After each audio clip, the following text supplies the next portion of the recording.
Hello बच्चों, कैसे हो आप लोग। आई होप बढ़िया हो, पढ़ाई भी अच्छी चल रही हो।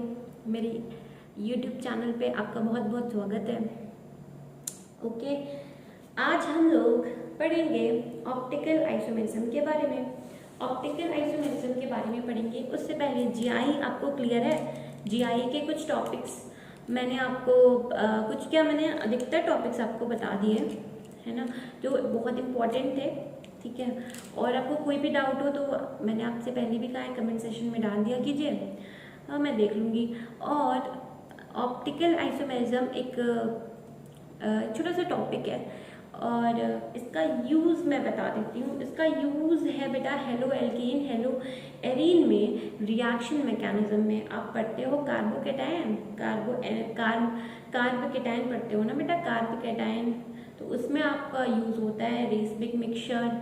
वहाँ आपको पता चलेगा किसको क्लॉकवाइज रोटेट किया, किसको एंटी क्लॉकवाइज। फिर बेटा RS आप पढ़ते हो, RS। ठीक है, एक ओवरव्यू इसका हम बात कर लेते हैं, एक ओवरव्यू के बारे में कि इसमें क्या क्या कर पढ़ेंगे हम। बहुत इंटरेस्टिंग है ये बेटा, बहुत इंटरेस्टिंग। तो ऑप्टिकल आइसोमेरिज्म में सबसे पहले हम बात करते हैं काइरलिटी की। What is chirality? ये टर्म ना बहुत परेशान करता है, काइरलिटी। ठीक है, इसी के सब हेडिंग में आएगा काइरल सेंटर, काइरल सेंटर। ठीक है, और फिर इसी में पढ़ेंगे हम काइरल एटम्स, एटम्स। ठीक है, एटम्स या फिर आप एलिमेंट्स लिख दो। एलिमेंट्स के बारे में पढ़ेंगे, जैसे कि कौन कौन से एलिमेंट्स हैं, जैसे कि कार्बन हुआ, जैसे कि आप क्या कहोगे, नाइट्रोजन हुआ, ऑक्सीजन हुआ। ठीक है ना, तो इनकी आप स्टडी करोगे। ठीक है, मोस्ट प्रोबेबली आप इसे एटम ही कहो, क्योंकि यहाँ पे मैंने कोई लिंकिंग तो आपको दिखाई नहीं है, राइट। कि इसे मॉलिक्यूल या फिर एलिमेंट कहोगे, या आप एलिमेंट भी कह सकते हो, राइट। ठीक है, यहाँ पे वो बात नहीं कर रहे हैं हम एटम एलिमेंट्स की। तो कार्बन हुआ, नाइट्रोजन हुआ, ऑक्सीजन हुआ। ठीक है, और आप और यहाँ पे सल्फर भी आप कह सकते हो, बट मोस्टली हम किस पे फोकस करेंगे यहाँ? कार्बन। क्यों कार्बन पे फोकस कर रहे हैं बेटा? क्योंकि ऑर्गेनिक केमिस्ट्री में हम सब कुछ तो बेटा हम क्या पढ़ते हैं? हाइड्रोकार्बन्स पढ़ते हैं, है ना।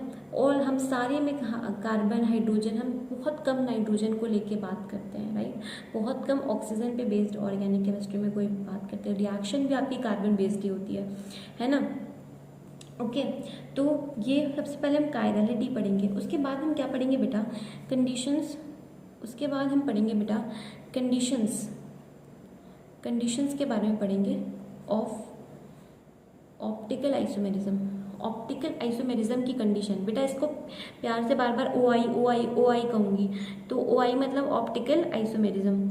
ओके, तो इसके कंडीशंस के बारे में बात करेंगे। इसके कंडीशंस में हम दो चीज़ पढ़ते हैं, POS एंड COS। ये दो कंडीशंस है जिसके बारे में थोड़ा एलाबरेट तरीके से पढ़ेंगे, समझेंगे कि ये दोनों का मतलब क्या होता है। ओके, फिर हम बात करेंगे about Fisher projection, Fisher projection,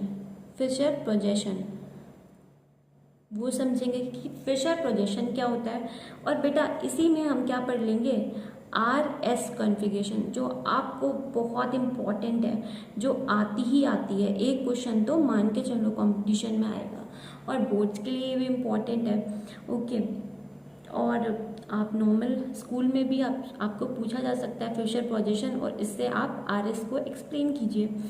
okay बेटा, फिर हम पढ़ेंगे veg dash, dark dash and dash, और क्या बोलते थे, डार्क डैश वेज आता था ना, वो पढ़ेंगे।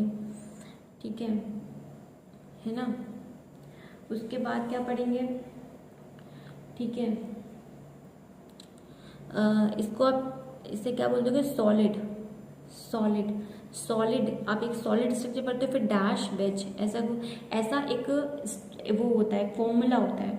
उसके बारे में थोड़ा बहुत पढ़ लेंगे, क्योंकि उससे भी कभी कभी आपका क्या पूछ लिया जाता है, RS आपको ये बना देगा, सॉलिड वेज डैश बना देगा। और आपको क्या पूछेगा? सॉलिड वेज डैश बनाएगा, और आपको पूछेगा कि RS बताइए, तो RS कॉन्फ़िगरेशन हम इससे भी देख लेंगे, ठीक है, इससे भी देख लेंगे। उसके बाद हम कुछ छोटे मोटे टर्म्स के बारे में देखेंगे, ठीक है। हम छोटे मोटे टर्म्स से मेरा मतलब ये है इनैंशियोमर्स। इनैंशियोमर्स की डेफिनेशंस बहुत इंपॉर्टेंट है, कभी कभी आती है। फिर डाइस्टीरियोमर्स, डाइस्टीरियोमर्स क्या होता है, ठीक है। मीजो कंपाउंड्स क्या होते हैं, what is racemic mixture, racemic mixture क्या होता है, इसके बारे में पढ़ लेंगे, ठीक है। एक टर्म आता है रेजोल्यूशन, ठीक है, एनसीईआरटी में गिवन है रेजोल्यूशन, तो उसके बारे में देख लेंगे, है ना। उसके बाद हम lastly but not the least हम किसके बारे में बात करेंगे, कैलकुलेशन के बारे में, कि आपको एक मॉलिक्यूल में क्या कैलकुलेट करना है, OI, तो आप OI के बीच में कैसे आप OI को कैलकुलेट करोगे वो पढ़ लेंगे। ओके, तो सबसे पहले हम बात करते हैं कायरल सेंटर की, क्योंकि बेटा ऑप्टिकल आइसोमेरिज्म कायरलिटी पे बेस्ड होता है, कायरलिटी, ठीक है। तो सबसे पहले हम समझते हैं कि कायरलिटी के लिए कायरल सेंटर होना जरूरी है। अब कायरल सेंटर क्या होता है, देखो बेटा, chiral centre sp3 atom which is attach with 4 different group. तो एक ऐसा एटम जो कि कैसा है, sp3 हाइब्रिडाइज है बेटा, जो कि 4 डिफरेंट ग्रुप से अटैच हुआ है, तो वो सेंटर क्या कहलाएगा, chiral centre. Chiral centre for example आपको एक एग्जाम्पल के थ्रू मैं समझाती हूँ। देखो बेटा, CH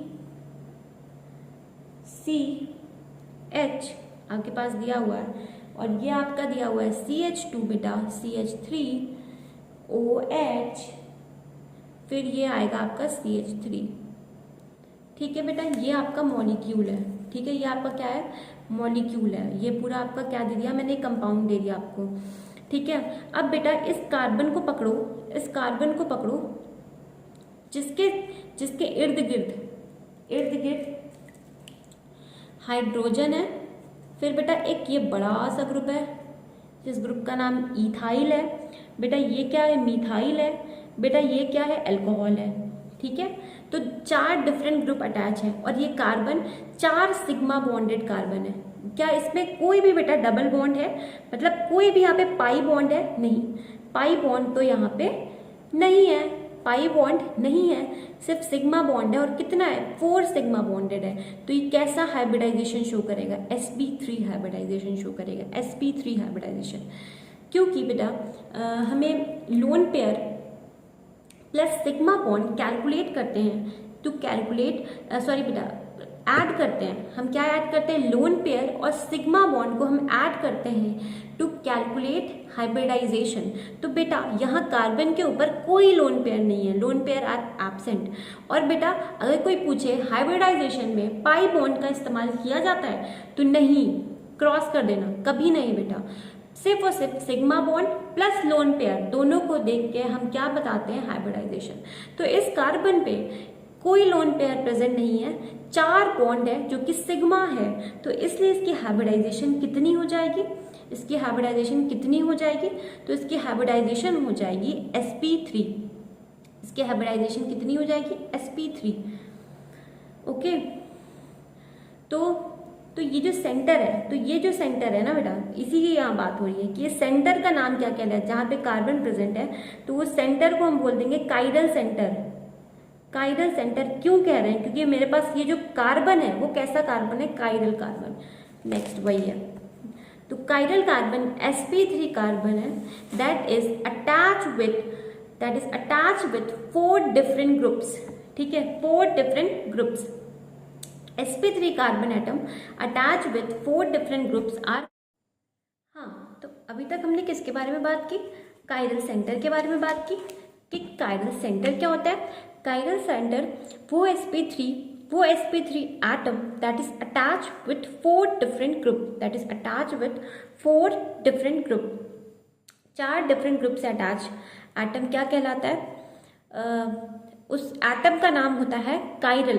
कायरल एटम उस एटम को कहते हैं, तो वो जहां प्रेजेंट है उस सेंटर का नाम हो जाएगा कायरल सेंटर, ठीक है, कायरल सेंटर। तो क्या हो गया, sp3 atom that is attached with different group, that center called as क्या हो जाएगा, काइरल सेंटर। अब काइरल कार्बन क्यों मैंने बाकी पे नहीं कहा, क्योंकि बेटा मोस्ट इंपॉर्टेंट क्या है, काइरल कार्बन। तो काइरल कार्बन वो sp3 hybridize carbon that is attach with 4 different group. ये याद रखना बेटा, 4 ग्रुप जो होने चाहिए वो डिफरेंट होने चाहिए। फिर एक प्रॉपर्टी, एक काइरलिटी, ऑप्टिकल आइसोमेरिज्म की बात हो और काइरलिटी की बात ना हो तो ये पॉसिबल नहीं है। ठीक है, काइरलिटी बेटा it is a property of non imposability that exists between stereo isomeric form के बीच में नॉन सुपर इम्पोजिबिलिटी। मतलब नॉन सुपर इम्पोजिबिलिटी मतलब क्या होगा, मतलब कि ये जब आप देखोगे तो वो जैसे कि आप अपना हाथ लो, अपना हाथ मिरर के आगे ले जाओ तो आप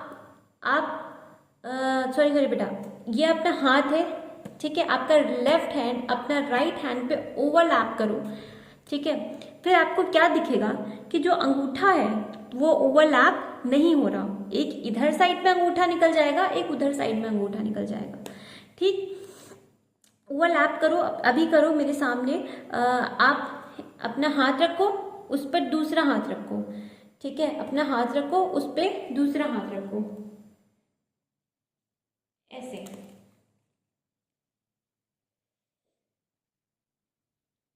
एक सेकेंड, ये आपने रखा, अब अपना दूसरा हाथ रखो। देखो ये चारों तो आपने ओवरलैप कर लिया, ये चारों तो आपकी क्या हो गई, ओवरलैप हो गई। यस, ये हाँ, देखो बेटा जब आप ओवरलैप कर रहे हो तो ये देखो आपका अंगूठा बाहर की तरफ जा रहा है, ये देखो, ठीक है, ये छोटा बड़े की बात नहीं कर रही हूँ, मतलब ये तो आपका पूरा ओवरलैप मतलब से कवर कर रहा है, लेकिन ये अंगूठा देखो बेटा, ये इधर जा रहा है, एक इधर जा रहा है, ठीक है, तो आप इसे क्या बोलोगे, नॉन सुपर इम्पोजिबिलिटी, मतलब एक के ऊपर एक कवर, जब मैंने ऊपर ले गई तो कवर नहीं हुआ, आपने देखा ना अंगूठा क्या हो गया, बाहर की तरफ हो गया। तो ये काइरलिटी जो है वो नॉन सुपर इम्पोजिबिलिटी है, जो कि स्टीरियो आइसोमेरिक फॉर्म में होती है। स्टीरियो आइसोमेरिक क्यों कहा, क्योंकि बेटा ये ऑप्टिकल आइसोमेरिज्म जो है वो स्टीरियो आइसोमेरिक का एक क्या है, एक पार्ट है, ठीक है, एक पार्ट है, ठीक है। तो हाँ, तो और ये क्यों होती है, क्यों ये नॉन सुपर इम्पोजिबिलिटी होती है, क्योंकि बेटा काइरल एटम की वजह से।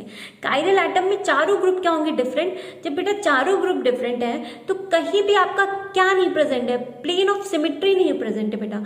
तो वो जब प्लेन ऑफ सिमेट्री नहीं प्रेजेंट है तो वो कंपाउंड को क्या करेगी, आगे पढ़ेंगे प्लेन ऑफ सिमेट्री अच्छे से पढ़ेंगे, लेकिन तब तक ये वो एक सिमेट्री होती है जो कि इसको मतलब इस कंपाउंड को 2 भाग में डिवाइड करे, ठीक है, तो ये सिमेट्री नहीं प्रेजेंट है। तो काइरल एटम की वजह से बेटा क्या आ जाता है, नॉन सुपर इम्पोजिबिलिटी आ जाती है between the stereo isomeric form. तो इस प्रॉपर्टी को ही काइरलिटी कहा। और मैं कह रही हूँ काइरलिटी से क्या होगा, अनसिमेट्रिसिटी। अनसिमेट्रिसिटी क्यों आई आपको पता चल गया, क्योंकि बेटा काइरल एटम है, काइरल एटम जिसमें काइरल एटम प्रेजेंट है वो पूरे मॉलिक्यूल क्या प्रॉपर्टी शो कर रहा है, काइरलिटी शो कर रहा है, अनसिमेट्रिसिटी कह सकते हैं, ठीक है, अनसिमेट्रिसिटी कह सकते हैं।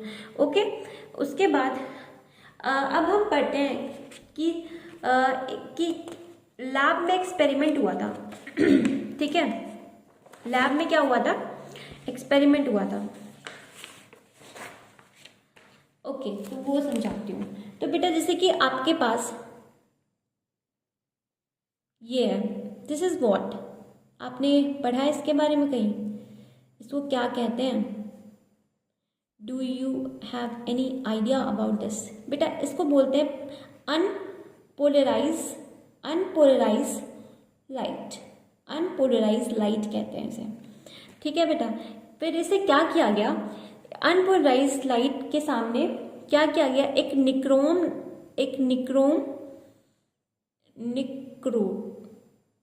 निक्रोल प्रिज्म होता है, ठीक है, प्रिज्म होता है, उसको इस लाइट पे डाला गया, क्या किया गया, इस लाइट को इस प्रिज्म पे डाला गया, तो इससे क्या हुआ, इससे क्या हुआ कि हमें क्या मिला, हमें प्लेन पोलराइज लाइट मिल गई। आप ऐसे क्या दर्शाते हो, प्लेन दिखाते हो, plane polarize light, plane polarize light. Okay, plane polarize light इससे निकली। अब इस प्लेन पोलराइज लाइट जो मतलब ये मिली, इसे मेरे पास रखा था एक ऑर्गेनिक कंपाउंड का सल्यूशन, ऑर्गेनिक कंपाउंड का सल्यूशन रखा था मेरे पास। तो इस लाइट पे मैंने डाल दिया, ठीक है, तो इस लाइट पे मैंने डाल दिया, तो यहाँ से दो कंडीशन बाहर आई, दो क्या तीन कंडीशन आई, ठीक है। पहली कंडीशन ये थी कि ये जो लाइट थी वो इसे रोटेट ही नहीं कर पाई, ठीक है, it does not rotate,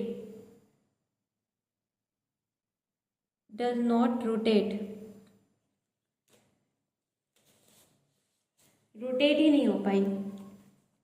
if it does not rotate मतलब अगर ये जो लाइट है इस पर डालने की वजह से रोटेशन में नहीं आ पाई, ठीक है, ये लाइट जो प्लेन पोलराइज लाइट है एक ऑर्गेनिक कंपाउंड के सोल्यूशन में से डाला, तो अगर वो अब ये जो लाइट है अगर वो रोटेट ही नहीं कर पाई, इसे यहाँ पे घूमेंगे ना, ये लाइट तो हर दिशा में घूमती है, तो अगर ये नहीं घूम पाई, if it does not rotate, तो बेटा ये कैसा कंपाउंड आ जाएगा, ये जो कंपाउंड हमने टेस्ट किया ये कैसा है, इसमें बोलेंगे ऑप्टिकली इनएक्टिव है, ऑप्टिकली इनएक्टिव है, क्या है, ऑप्टिकली इनएक्टिव है। और अगर वो रोटेट कर जाती है, अगर लाइट रोटेट कर जाती है, if rotate in clockwise, CW मतलब क्लॉकवाइज, ठीक है, क्लॉकवाइज डायरेक्शन में अगर रोटेट कर जाती है तो उसे क्या बोल देते हैं, D+, उसे दिखाते हैं D+ से, ठीक है। और अगर प्लेन पोलराइज लाइट रोटेट कर जाती है इन एंटी क्लॉकवाइज डायरेक्शन, तो उसको हम स्मॉल l से दिखाते हैं और यहाँ नेगेटिव लिख देते हैं, ठीक है। ये दोनों किसकी कंडीशन है बेटा, ये दोनों से हम क्या बोलेंगे कि कंपाउंड जो हमने टेस्ट किया है वो क्या है, वो बेटा ऑप्टिकली एक्टिव है, वो ऑप्टिकली एक्टिव है क्योंकि वो प्लेन पोलराइज लाइट को रोटेट कर पा रहा है क्लॉकवाइज और एंटी क्लॉकवाइज डायरेक्शन में, ठीक है, तब वो कंपाउंड क्या है, ऑप्टिकली एक्टिव है। और जब वो नहीं कर पा रहा है रोटेट तो वो इनएक्टिव है, ठीक है। लेकिन सवाल ये है कि हमें एक्सपेरिमेंट, ये तो बेटा एक्सपेरिमेंट हुआ, उसका रिजल्ट बता दिया गया, उससे आपको समझाने की कोशिश की गई कि ऑप्टिकली एक्टिव आप कैसे देखोगे, ठीक है, वो आपको समझाने की कोशिश की गई कि मतलब साइंटिस्ट ने कैसे किया होगा, ठीक है। लेकिन आपको तो कंपाउंड दिया जाएगा, आपको तो जस्ट निकालना है, तो ये मैंने जस्ट आपको एक्सप्लेन करने के लिए किया है। बस आप ये याद रखना, कभी कभी ये प्रिज्म के बारे में नाम पूछ लेता है और कुछ नहीं पूछेगा। हाँ, ये D+ और L+ का मतलब याद रखना है, स्मॉल d है ये, स्मॉल d प्लस पॉजिटिव, और स्मॉल l है बेटा, कैपिटल L नहीं है। अगर कैपिटल D हो गया और कैपिटल L आपने लिखा ना बेटा, तो वो चेंज हो जाएगा, वो पूरा खेल चेंज हो जाएगा। इसे आप स्मॉल से दिखाते हो, ठीक है, स्मॉल l और स्मॉल d है, ओके। और ये क्लॉकवाइज और एंटी क्लॉकवाइज में टर्न हुआ तो आप ऐसे ही आया, ठीक है। तो इन शॉर्ट हमें तो बेसिकली क्या करना है, हमें ये सबसे कोई मतलब नहीं है, ठीक है, हमने बस समझ लिया, ये जस्ट मैंने समझाने के लिए आपको समझा दिया, ठीक है। हमें तो कैलकुलेशन से मतलब है, तो हम अगले लेक्चर में किस पे फोकस करेंगे, अबाउट की कंडीशन क्या होनी चाहिए, कंडीशन पे बेस्ड बात करेंगे, उसके बाद कैलकुलेशन पे बेस्ड बात करेंगे और बहुत छोटे छोटे टॉपिक्स के बारे में बात करेंगे। तब तक प्लीज़ प्लीज़ प्लीज़ पढ़ते रहिए, और अगर मेरी बातें या फिर मेरा लेक्चर आपको समझ में आ रहा है तो प्लीज़ लाइक कीजिए, सब्सक्राइब कीजिए, ठीक है। और ऐसे ही पढ़ते रहिए, और कोई डाउट हो तो कमेंट सेशन में डाल दीजिए। चलिए बाय बाय।